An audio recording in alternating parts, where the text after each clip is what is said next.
Hello everyone, welcome back to the next video. In today's video I will show you how to use column and row widgets in Jetpack Compose for native Android application. So here you can see I have three text.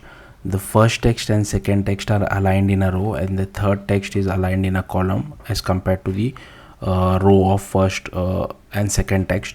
Now all you have to do is you will have to create an Android project using Jetpack Compose, like an empty compose project. Then inside greeting, all I have done is that inside scaffold you will have to take a column modifier.